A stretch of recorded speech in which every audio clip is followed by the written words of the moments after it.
Okay, hey everybody, welcome to my plus size grandma reality show podcast. It's me, Miss Coco. I am sharing this out right now, all that I can. Let me write this on here.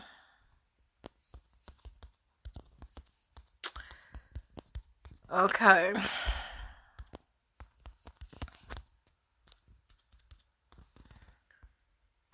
So my thing is that I'm doing great tonight. I'm naming this topic "Why I Start Reporting What Is Happening to Me." That's why I named this topic, just in case if I forget to say it, I'm letting y'all know that's what the name of this is. And at the same time, I'm gonna be cleaning up and getting things together over here because I got stuff I gotta do, and it's already 10 o'clock. Ooh, it's already 10 o'clock. Whew, time sure flies. It's like my oven isn't cooking right. And I don't know. See, that's what I'm saying. It'd be a whole lot of stuff that these people do behind closed doors. And you don't know it until you get ready to go use something. And they maybe done messed that up for you. So let me see here. I've got my oven on 375. And it looks like it's barely cooking. Oh my God, really? Let me crank that up a little bit. Okay, so I wanted to talk about... Actually, it doesn't feel the same what I'm about to talk about, so... Okay. And actually, I'm not going to cook everything that I was going to cook now because it feels so late. But I still want it, though. I might still go ahead and cook it. I wanted some rice. Y'all know I love rice. So I may still go ahead and cook that. Alright, so why I stopped reporting what I was going through was because so much came attached with my name. And they was just trying to convince me that I was a lonely little old lady in the back of the woods. And because I was so lonely and little old lady that I really needed to be around family and friends, and that, you know, it's a dangerous place out here for a little lady by herself, you know, that kind of talk and stuff. And it didn't bother me at first. The first couple times they said that, I was like, well, yeah, I am out here by myself, but I'm not by myself. But I was like, yeah, I do stay in this part of the area by myself, but I'm never alone. That's what I remember telling the officers. And what I'm talking about, y'all, is the abuse and stuff that I have been going through the last year. And I honestly think now that I'm looking back over it, that it may have been the last four years that I have been going through this type of abuse. And so the abuse, what it was it's different little things, okay? So, all right. What do I need to do? I need to boil this rice. So I was like, you know, they right. I do need, you know, to try to stick around family more, because most of the time I just pretty much just hang off. I like to go off places. You know, I'm pretty much outgoing in a way. I used to be, anyway. I love going out and going to different churches and all kind of stuff like that. Just real adventurous person. And the only time that I was home is, say, like, if I didn't have gas money or something, then I would be home. But on these incidents, it got where it got dangerous for me to travel out, because people started trying to run me off the road, and I would get around people that I thought I could trust and then realize they were acting funny. And so what I would do is, slowly but surely, I backed away from everybody. I was like, no, wait a minute, this just happened to me and I'm with you. and bad things. Every time I come see you, or every time we're supposed to have good times, something just keeps happening all the time. And I realized that happening, oh man, all that happening was not of God. And I realized that, okay? And so it got to a point where I was like, you know what? I'm just gonna stop going places. So then came the harassment at home. Well, it didn't really start as harassment that I knew of. I didn't even realize I was being harassed until somebody just slipped and said it. When they slipped and said it, that's when I realized that people were coming in my house that I didn't know was coming in my house. That's when I started paying more attention. Because they were like, you ought to pay attention to who's coming in and out your house and get your front door. And I was like, what? So that's when I started really watching stuff. And so I started seeing people come around the house that was not supposed to be here. And I was speaking up. I was like, look, you're not supposed to be here. This is private property.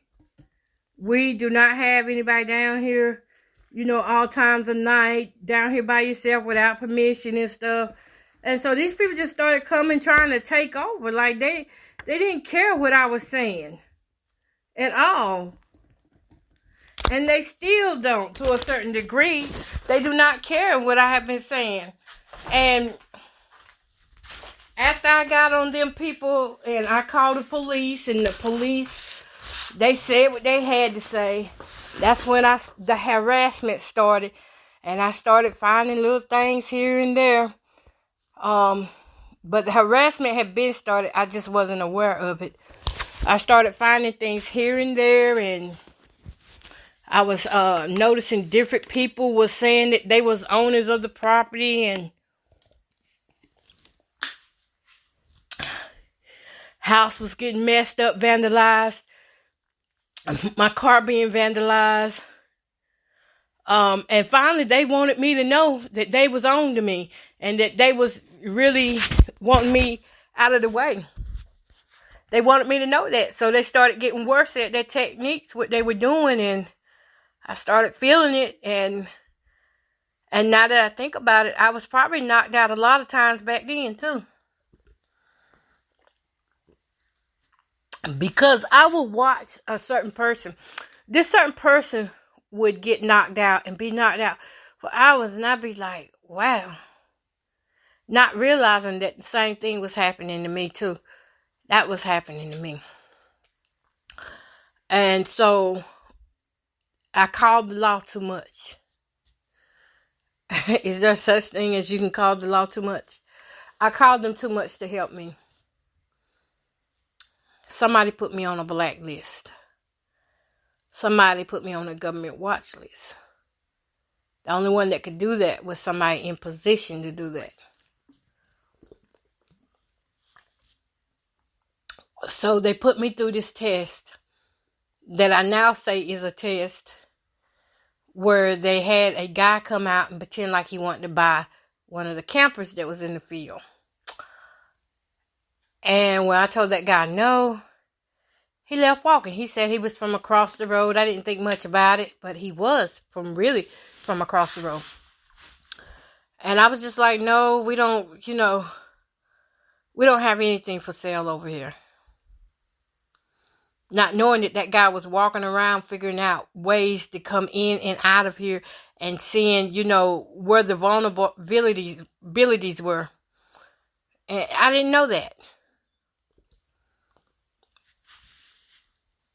Y'all, I'm drinking water, so sorry to be in y'all ear like that.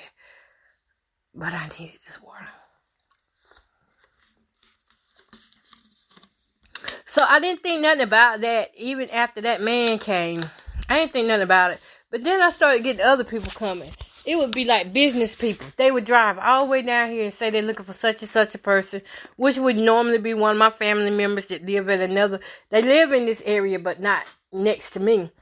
And so I would tell them where they live at. And, at that time, I ain't think nothing about it. Listen, UPS, FedEx, not realizing y'all part of the problem.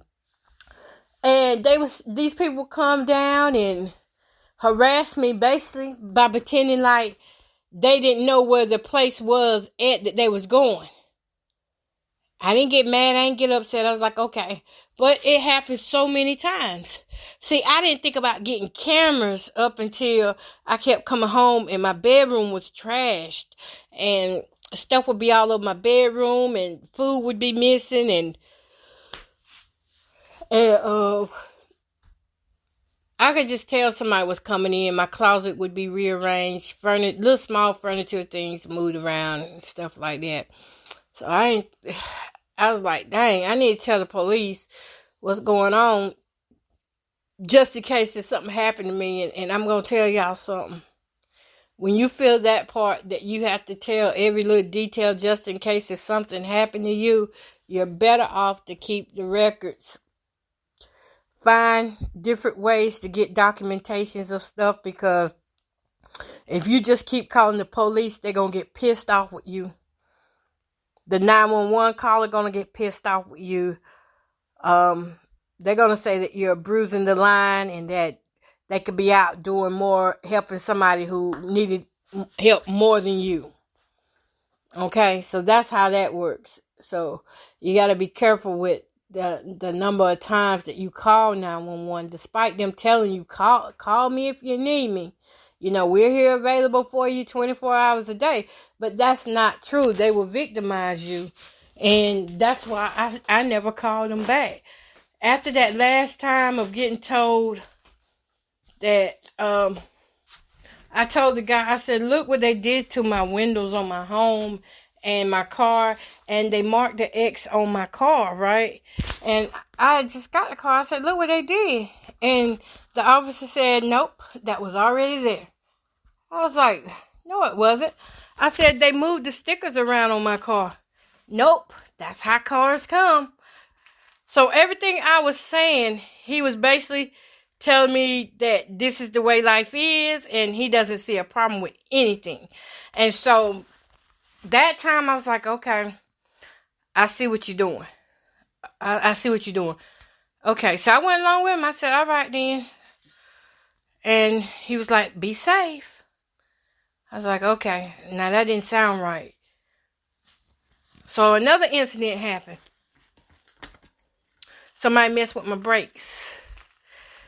They messed with my brake lights and stuff. And I was like, okay. So I know that I have brake lights and front lights. And what made me call the police was that the lights were out one day, then the next day they'd be back in. That's what made me do that. And Lord have mercy. That time was horrible. And that guy said, he said the same thing the other guy said. Well, basically, I'm not here because to take a report or anything. Because when I asked, could I take a report? They said no. And they said, we're not going to take any reports. And I said, okay. And so the guy, he was like, well, I'm just here to make sure you okay. Other than that, I see you okay. Just call us if you need us, get you some cameras or something. And, if something happens, and when something happens, then you call us. Okay? So that's how that was. And so stuff kept happening. But I pretty much got the picture that you're wasting our time. Nothing's happening. And even if something is happening, because they looked and saw my windshield cracked and basically said, nah, that was already there. So even if something is happening, they did not believe me. So what do? I said, okay. Well, I just stop calling. Oh, I'm sorry, y'all. But let me go back. That's why I stopped calling the police, because they made things worse for me. The more I called them, the more I was victimized, and it just got to a point where I was like, you know what? I might not need to call them because I'm getting, after I talk with them, I feel worse than the actual thing that happened to me. So I stopped calling them. I stopped reporting stuff. And I just started, trying to cope with things the best I could, no matter how hard it was or how painful it was, because I already knew that they were just going to try to say that it was all in my head. And that's what they were doing. They were saying it's all in my head and don't call them until something happens. How can I call you if something happens dramatically, So I got the picture that I was blacklisted and that I was not allowed to get these type of services from the county. And how do I know? Because when I told them that my sleep apnea machine had been tampered with,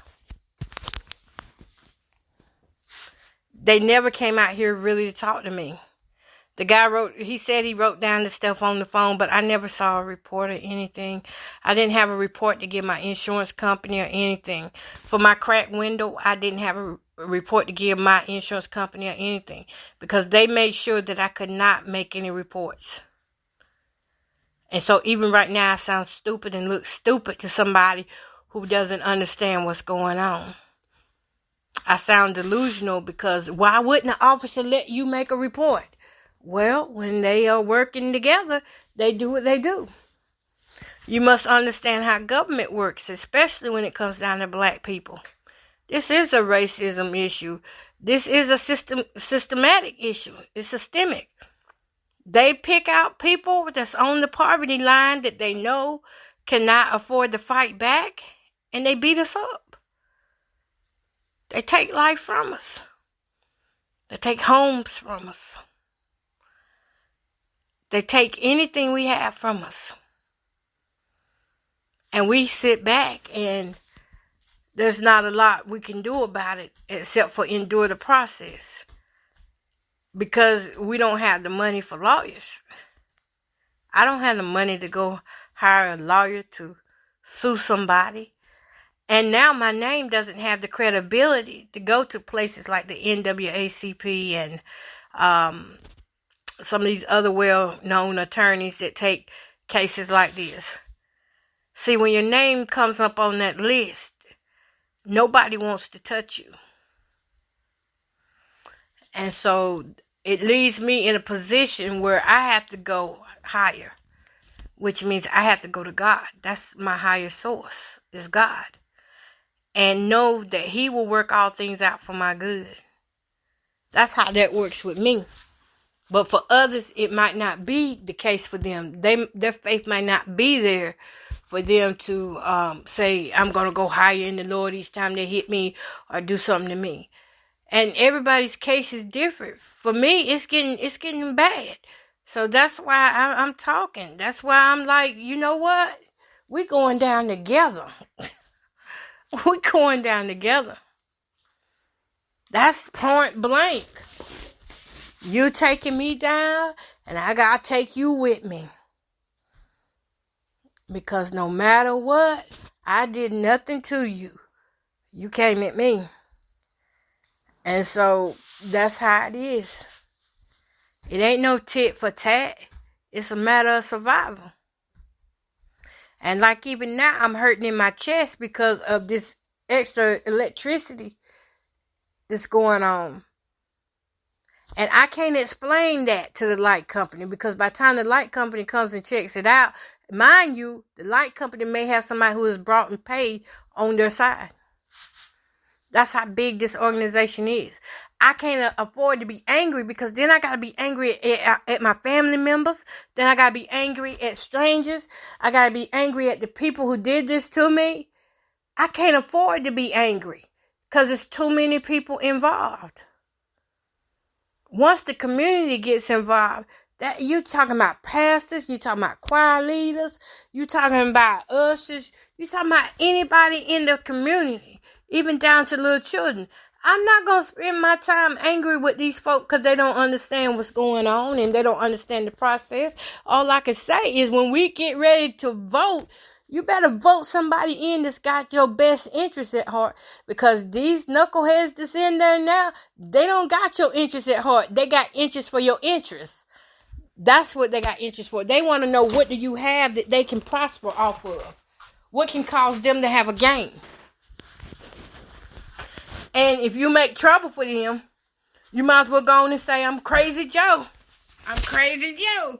Because if you don't, they will do it for you.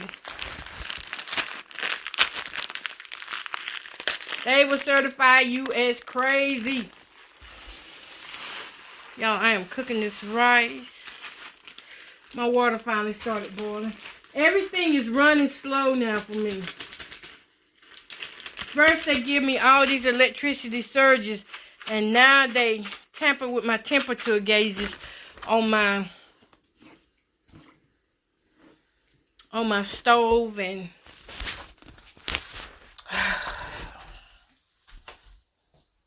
it's one thing after another.